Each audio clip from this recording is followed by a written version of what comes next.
everyone's different. What's your talents and gifting? You are unique in your own way. Don't you mind what people say?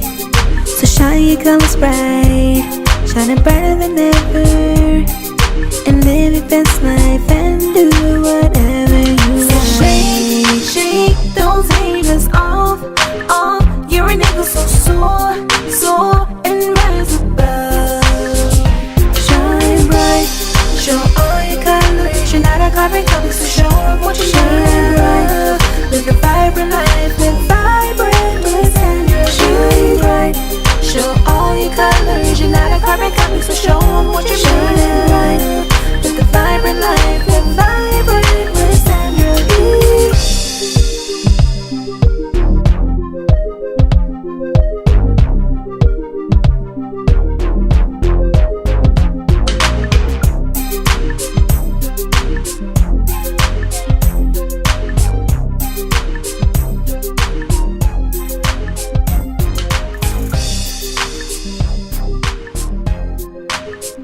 Hi and welcome to Vibrant. I'm your host Sandra V, and I'm so glad that you chose to tune in with us today. Today we are doing author shout outs, and we've got some great young ladies that are here to talk about their book. Our first guest is the author of Casting Your Pearls Before Swine. She is Stephanie Schelling. So help me to welcome Stephanie to our show. Stephanie. Hey. Hi. Thank you so much for having me today. Yes, my pleasure. Yeah, we're excited to have you, and we're having such a great time just laughing and, doing that girl talk thing, and it's been great. Yeah. So I am so excited about your book, and just wanted to let our audience know what's going on with you, with your book, and all of that stuff. So tell me, what inspired you to name your book Casting Your Pearls Before Swine? Well, prior to me ever thinking I wanted to be an author, that wasn't my thing. A lot of people want to be an author. I didn't get that. But God gave me the title. Okay. I didn't have a book. Okay. And it was more so Him telling me, listen, you can't continue to give yourself away. You're worth more than that. So that's where that came from. I love it. So then He was dealing with you and speaking to your own personal worth. Absolutely. And your personal value, starting with you valuing it and seeing what you have to offer, and then requiring other people to also value and see what you have to offer. Absolutely. I love that. That's powerful. Now that's coming from a vein I wasn't quite expecting, but that's great. Yeah. That's great. And then I understand you've written another book as well, right? What's the title of that one? The title of that book is Afraid to Live, Confessions of a Believer Who Didn't Trust God. Oh my goodness, Afraid to Live. So where did that one come out of? Because I know your background, you have a background as a 911 operator. Right. So does that tie in at all with the second book at all? Yeah, it kind of did. Being a 911 operator, and it's very fast paced, and people are typically in emergent situations. Yeah. And, I talked to a lot of people who were suicidal, at least until the police could get there. Sure. But I was really good at it. And I was like, why am I so good at it? Because maybe you have some issues that I could speak to their condition. Really? And, yeah. And then I was in an environment where people were really living their lives. They were traveling and doing all kind of things. And I said that I, trusted this God and believed in this God, but I was living beneath my means, my expectations, my possibilities. And I was like, well, do I really trust Him? Because these folks could care less. Wow. I'm professing Him, but I'm not really living that to the fullest. So kind of like living below your or beneath your privilege. Correct. Yeah. Correct. Because as a child of God, we have things that we're entitled to as a child of God. And so Afraid to Live, though, elaborate on that just a little bit. Well, I was afraid to live. I was afraid to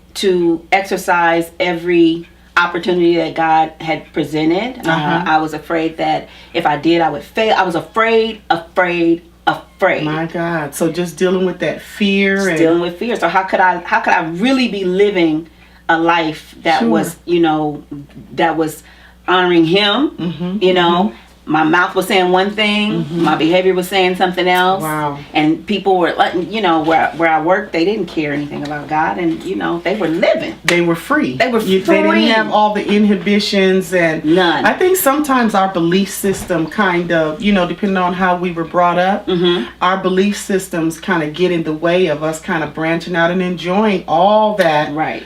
That we really should be enjoying. You agree with that? Absolutely. Yeah. Most definitely. Yeah, that's powerful. Yeah. So now going back to casting your pearls before swine, the first title of your book is Hey, I'm Over Here. Right. Hey, I'm Over Here. And then your subtitle is like the attention, what is it? Attention syndrome. And acceptance syndrome. Yeah. So what is that all about now? Well, for me, my sister was 11 years my senior. My brother was 11 years my senior. Okay. And so I was kind of more so like an only child, and my parents were older. Okay.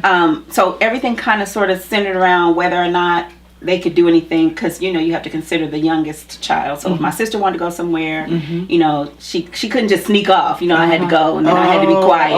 You were the babysitter. Yeah, right. You were actually the babysitter. And so what I realized was that kind of made me feel like I was in the way. Oh, okay. I felt like I was, in the way. So in turn, I would try and do things to make everybody happy. I didn't want anybody upset with me. Not that they were. It was all kind of really up in here. Sure. And so that carried over into other areas of my life. Sure. I would do anything to make anybody, are you comfortable? Do you have what you need? And in doing that, I became a target for an opportunist. Okay. Because opportunists can see that you want to be accepted. They see that you want, and not to mention the death of my mom, there was a type of abandonment feeling, and she passed when I was 14. So all of those things were kind of an amalgamation of me wanting to be accepted and approved by people. Got it. And I think we all do to a degree, but like you're saying, when it gets kind of out of control, then it makes us very, very vulnerable.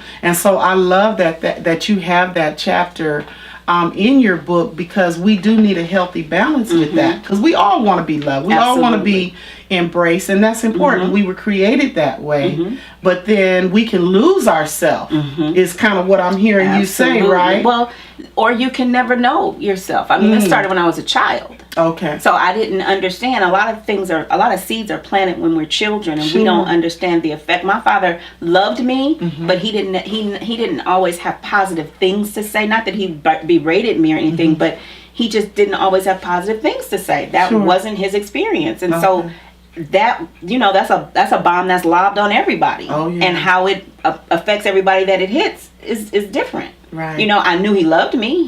He provided for me and all of those kinds. So providing and security is very important to me, because he gave that to me.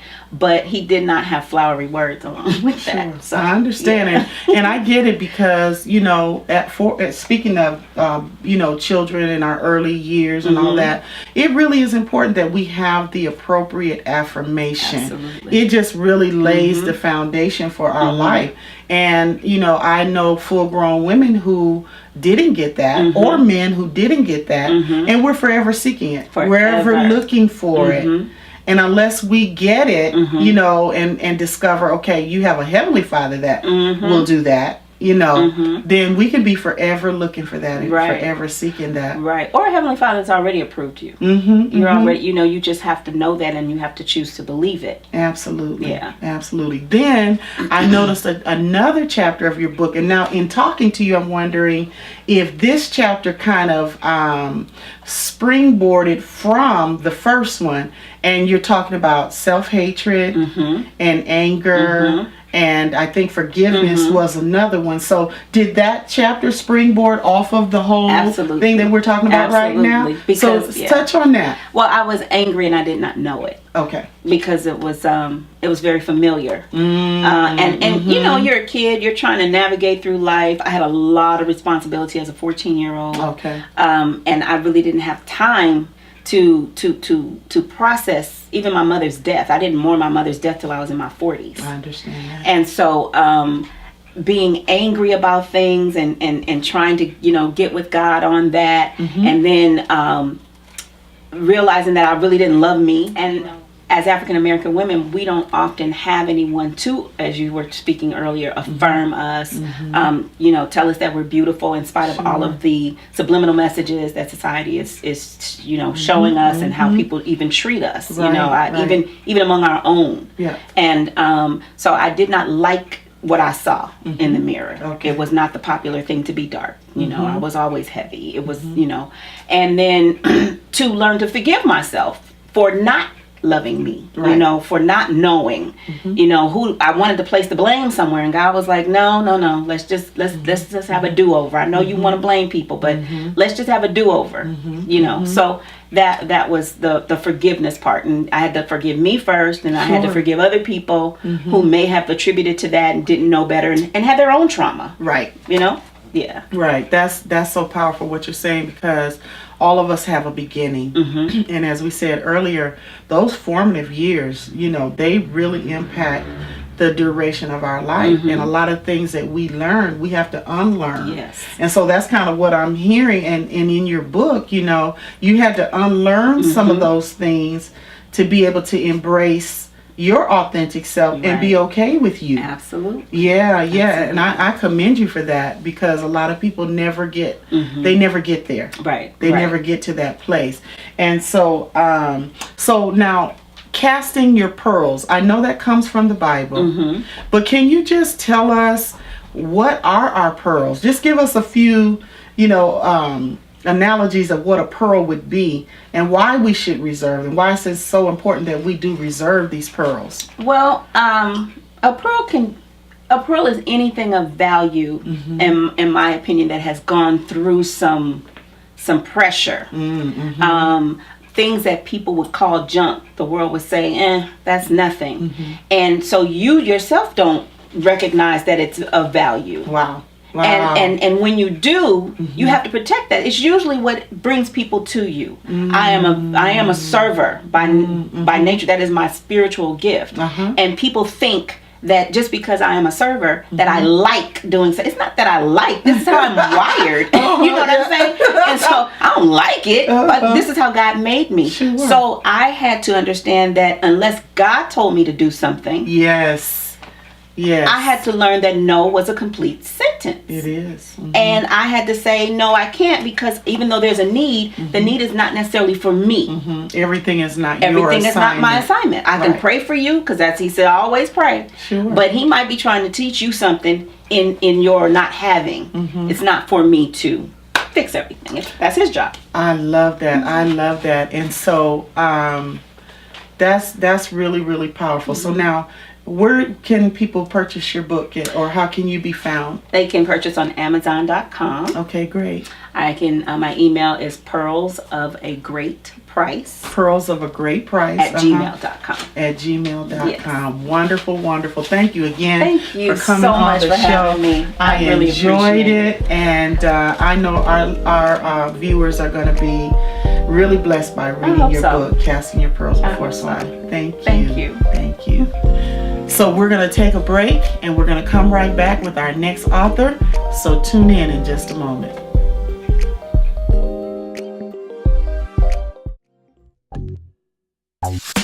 Hey there, it's Coach Sandra V. Listen, I wanted to reach out to you because I believe that there may be someone watching this video who you are feeling the need to be heard. I'm an active listener, and as your life coach, I will provide a safe, non-threatening, non-judgmental, sacred space for you to come and share your feelings and share your thoughts. And then from there, we can put together a doable, achievable plan so that we can get you progressing in the right direction according to the life you really want to live. I'm looking forward to working with you. Give me a call and let's get coaching.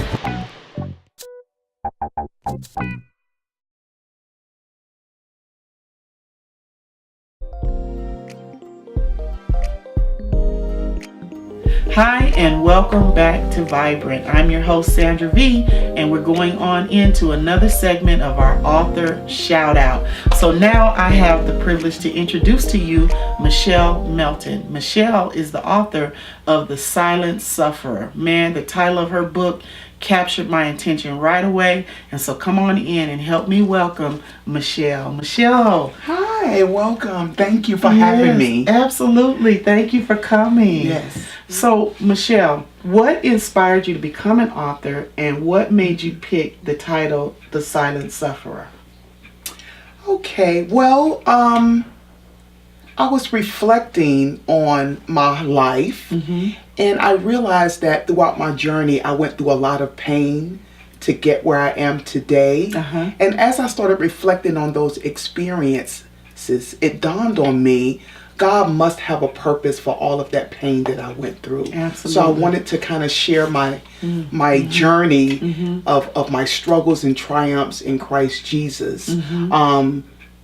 The Silent Sufferer, I came up with that title because I was a silent sufferer. Okay. I used to hold everything deep down on the inside. And I powerful. wanted my readers to be able to be transparent when they're reading my story. Yes. So that the mask can come off and they can allow God to revisit those unpleasant experiences and receive healing as well. Wow. So I'm listening to that and I'm feeling that already. That's already resonating, and I know it's going to resonate for the viewers as well because, you know, a lot of us do that. You know, we have our face that we put on for the public, but then when we get behind closed doors, it's a whole nother ball game. Yes. That's going on there, you know.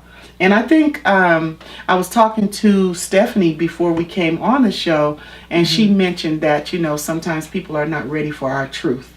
And so we learn to mask it to make other people comfortable. Yes. Yeah, absolutely. you agree with that? I've done that so many times myself. Okay. And in listening to what you're saying, you've experienced an immense amount of pain, but how did you overcome that? How did you manage to get through it all? What was it that helped you to get through it all?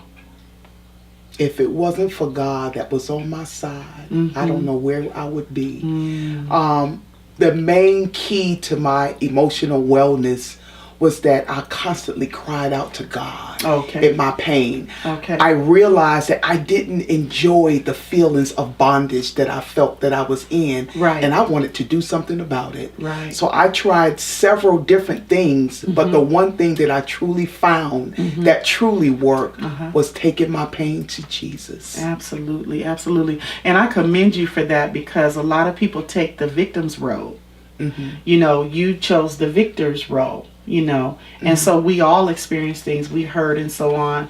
But what I'm hearing you say is, I don't want this in my life. And so I'm going to process this out in the presence of the Lord. Is that what I'm hearing you say? Yes. And then I noticed 2 chapters in your book that really jumped out for me were about forgiveness, the forgiveness of your parents. And so speak to that a little bit. Why was forgiveness so pivotal in your overall wellness? Well, number one, as I looked through my journey, I saw that forgiveness was extremely challenging for me because I realized that the people who I had to actually forgive were the people who were supposed to nurture me, the people who were supposed to care for me, the people who were supposed to allow me to be vulnerable with them. It was the people that was very, very close to me that caused the pain. So that's why it was a little challenging for me to actually forgive them. But I knew that in order for me to become whole, I had to confront those people and talk to them about what they did to me, how it made me feel, and if we are to move forward in a relationship, a healthy relationship, you have to acknowledge what you did to me was wrong and hurtful. And then we can move forward. Absolutely. I love that because I think that's one of the things, another thing that makes it difficult for us to forgive is because anytime you forgive, you put yourself in a place of vulnerability to be wounded again. Absolutely. And so I commend you for going to them, talking with them about it, because you wanted to salvage the relationship, obviously, but you didn't want to put yourself in a position where they felt it was okay to repeat whatever had already happened. Am I getting that right? Absolutely. I mean, I had to, even as I was forgiving them, I realized that I still had to set healthy boundaries with them as well. Got it. And that's important.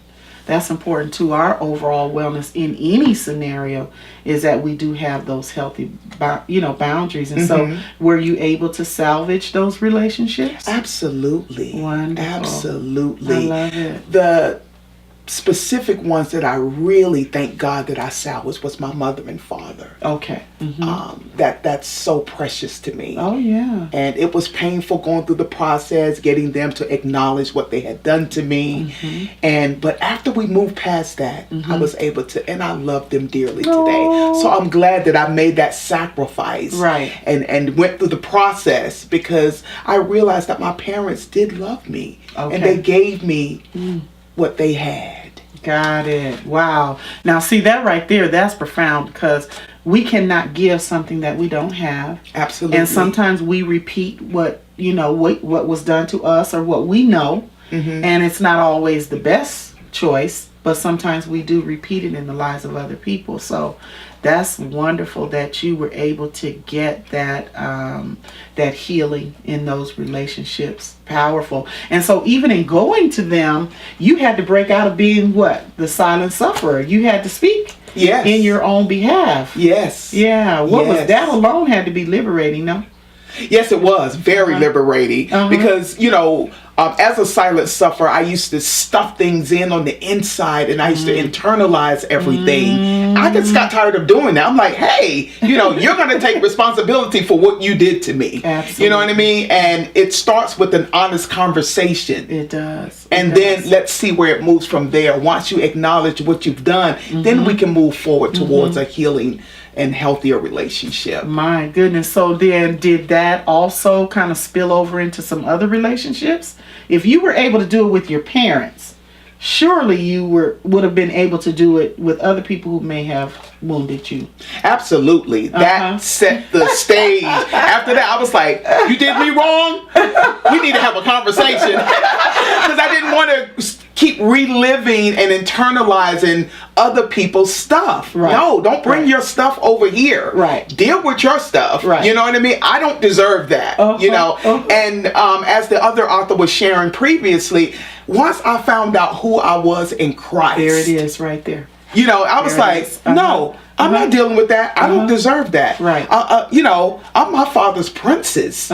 Princesses are not to be treated that way. Okay. So, whole nother air, whole nother sense of entitlement, whole nother attitude. Yes. Right. Yes. And one thing I found, that when you're like that, you know who you are, you're confident in that, you're comfortable in that. Sometimes people think that you're being prideful, or you're being haughty, or you're being bougie. But really what it is you know who you are, and you know your worth, you know your value. So you can't handle me, right? Right. Absolutely. And if you can't handle me, keep it pushing, boo. I would catch you on the rebound. I love it. I'm telling you, we've been having a blast since the moment she walked in this door. But okay, so also in your book, you talk about key factors to receiving emotional wellness or healing. Yes. So what are some of those key factors? We talked about forgiveness. Are there others?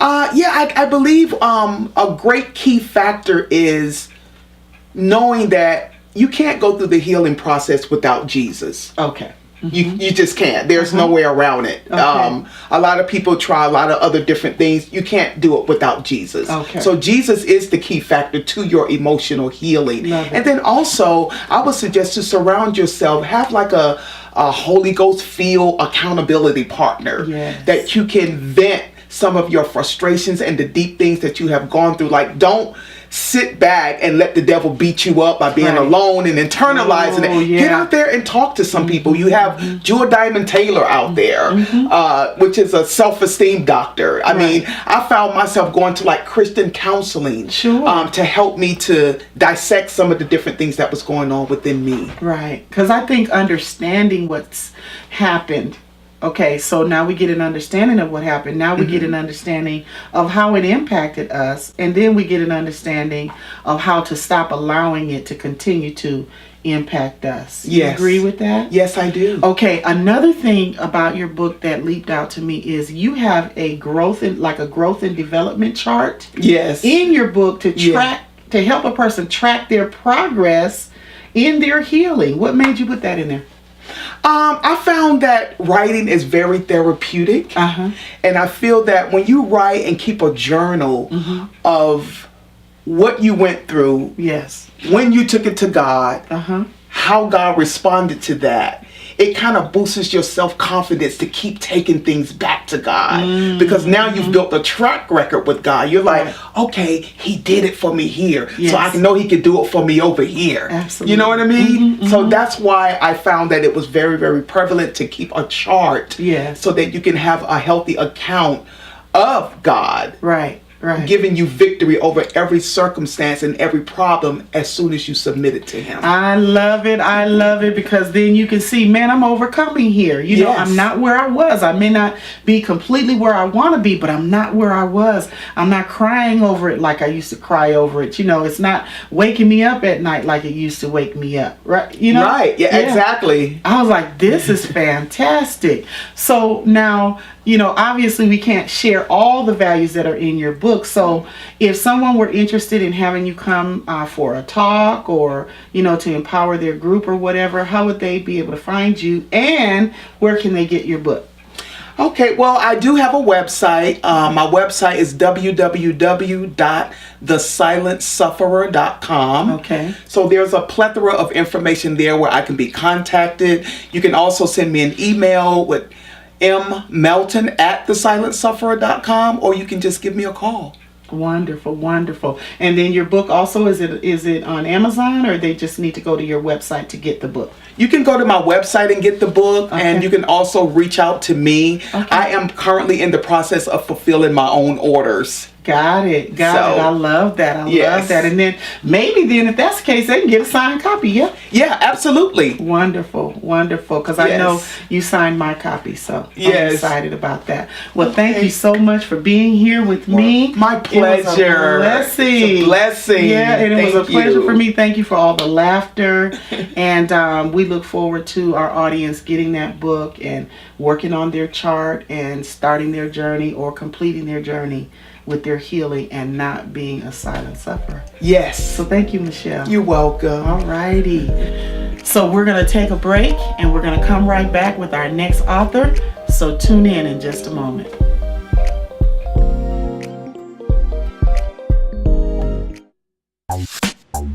Hi, it's Coach Sandra V, and I'm reaching out to just tell you the difference between having a mentor and having a life coach. A mentor is someone who usually specializes in one particular area and helps you to develop that. A life coach takes your entire life into perspective, where you are, where you want to go, and helps you map out a doable plan for you to accomplish what you'd like to accomplish. So give me a call and let's get coaching.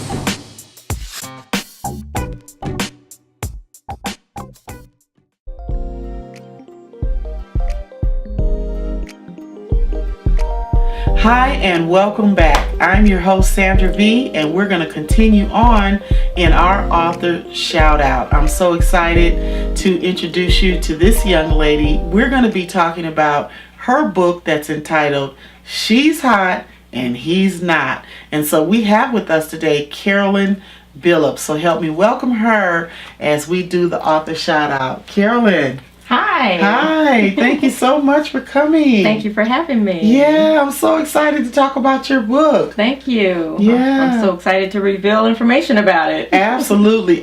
So right out the gate, I gotta know, how did you come up with this title, She's Hot and He's Not? Funny story. When I had my first real hot flash, I could not believe the intensity, and I immediately remembered my mother. Okay. Because she went through many years of hot flashes, and I didn't know what she was going through. But when I had that first one, I thought, oh, this is what she was talking about. And my mother had already passed, so I couldn't even share it with her or apologize to her or say anything. But I said, wow. And I will say God gave me that title because it didn't come from me. And it just dropped in my spirit, and it said to me, she's hot, he's not, meaning my mother is hot and my dad is not. Because it was like the battle of the thermostats with them. My mother would be so hot every day, all day. Even in the winter, she would wear short sleeves, have the window cracked open, and the heat off. And my dad was always very cold, so he would turn it to 80, she would turn it off. He would turn it to 80, she would turn it off. And this went on and on and on until finally my mother won most of the time. And my dad would be sitting in front of the stove, the oven, open at 400 degrees with a heavy house coat on and beanie cap because he was bald. And so that's the vision I saw.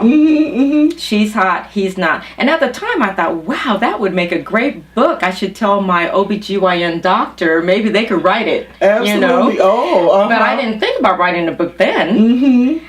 But then some years later, I went through a life change, and my good friend Lavelle Bell, who is my publisher, and good friend, shout out to Lavelle. Yes. He, when I was going through my life change, he asked me, so what are you going to do now? I said, I don't know. I was, a grandmother. I had no kids. I was by myself. I said, I have no idea. He said, what have you always wanted to do? I said, I always wanted to be a writer, a journalist, on TV. Anchor person Connie Chung was like my idol. But that ship has sailed. I'm a lot older. That would have worked when I was in my 20s. But, I'm in my 50s now. And I said, I want to write. And he said, hello, look who you're talking to. I have written 6-7 books. I can help you. And I said, what would I write about? He said, I told him, I have a title.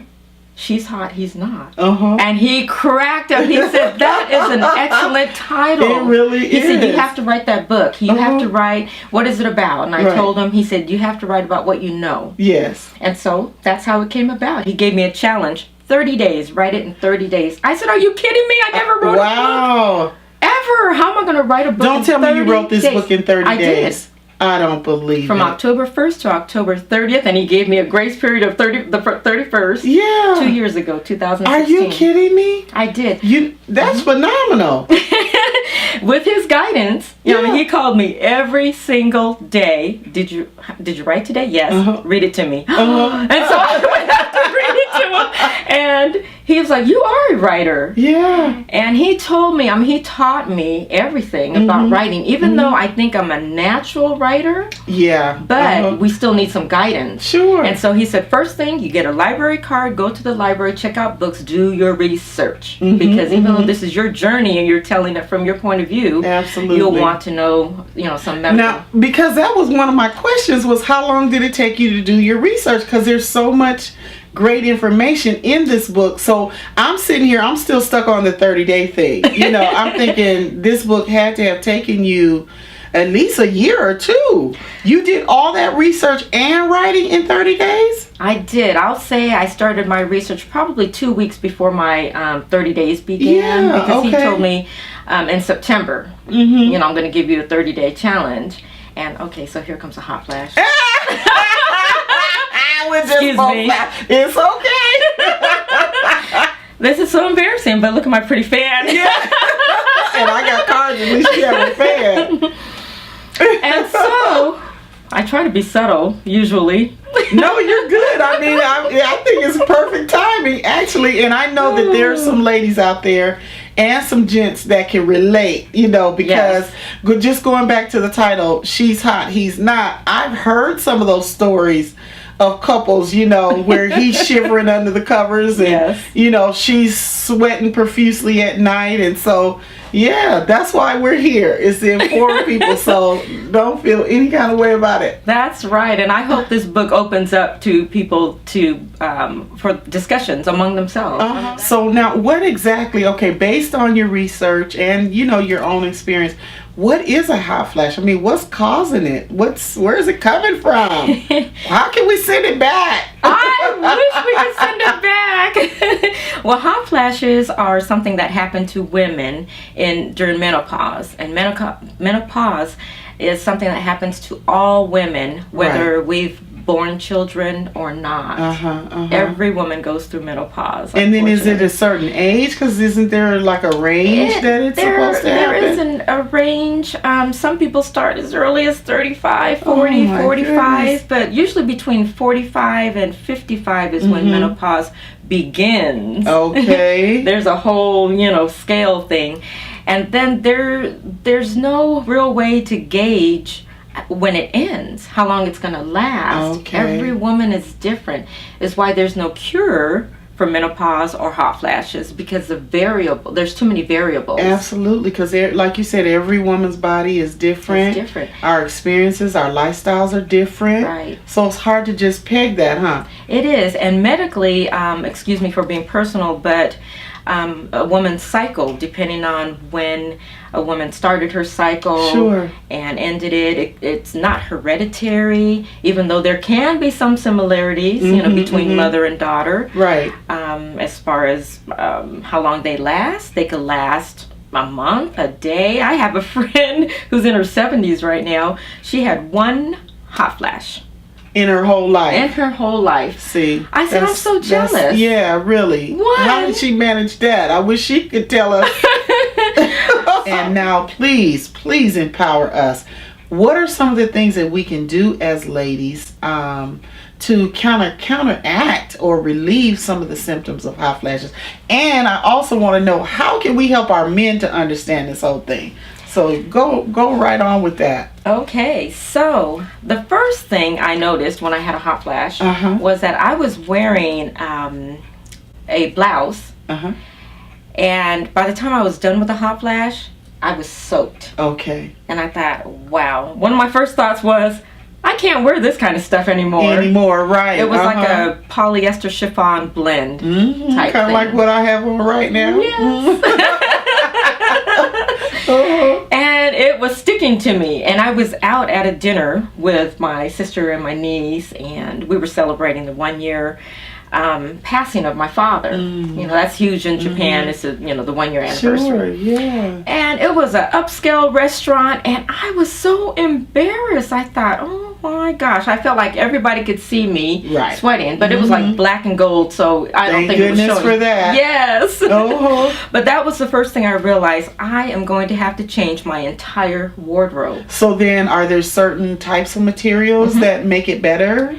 There is, I stick to cotton type material, and I always have to wear a camisole. Absolutely, yeah. I mean, I have got like dozens of camisoles, every color to wear underneath. Right. Because when you sweat, whatever you're wearing, it's going to show through on the back, maybe even the front. Sure. And that's very embarrassing. It's happened a few times. But so I have learned, to wear a camisole and dress in layers. Right. Because by nature, I am a cold person. Okay. I was always very cold. And so to be hot all the time was very different for me. So wearing short sleeves, and of course, you do get chilly, like in the evening, even though this is Southern California. Yes. Our temperatures drop. Our temperatures do drop. So carrying a sweater or a light jacket or wearing a blazer and making sure that you're able to take that off one layer at a time. Right. And always carrying a Kleenex or tissue doesn't do it. So maybe a paper towel folded up in the purse or back pocket of your jeans. I've seen women with a full-on towel, a full-on hand towel. Yes. Yeah. And I have carried full-on hand towels, seriously, in every color to match the outfit, because even though we're going through this thing, the hot flashes, we still want to be, fashion coordinated, right? Right, yeah. And so I started out with a white towel because that's all I had. But then, yes, as you're saying that, going back to the clothing and things. One thing I didn't like about it was being regulated to wearing the darker colors, because I like the brighter colors, sometimes. And so having to be regulated to wear the darker colors so the perspiration doesn't show, I didn't really like that too much. But I do attest to the cami thing, wearing the cami, it does make a tremendous difference. So Carolyn, this topic is so great, and your book is wonderful. I really, really enjoyed this book. Thank you. And so if someone wanted to come and have you do a talk, how would they reach you, and then how can they purchase your book? Well, my book is on Amazon.com. Okay. And so it could be purchased there. And if anyone wanted to contact me, they can contact me at my email address, which is my name, Carolyn Y. Billups @gmail.com. And I'll spell that for you. CarolynYBillups @gmail.com. Wonderful, wonderful. So ladies, I encourage you to get this book. She's hot, he's not. Even share it with your guy if you're experiencing blushing, because it's going to inform, it's going to encourage, and let you know you're not alone. Thank you for tuning in to our author shout out. I know you enjoyed meeting Michele Melton, Stephanie Schelling, and Carolyn Billups. Be sure and get their books at Amazon.com, and we look forward to seeing you again right here on Vibrant. Remember what I always say, you were not created to be a carbon copy, so let your unique shine, and we'll see you real soon. And live your best life and do whatever you want. Shake those haters off. You're a nigga so soar, and rise above.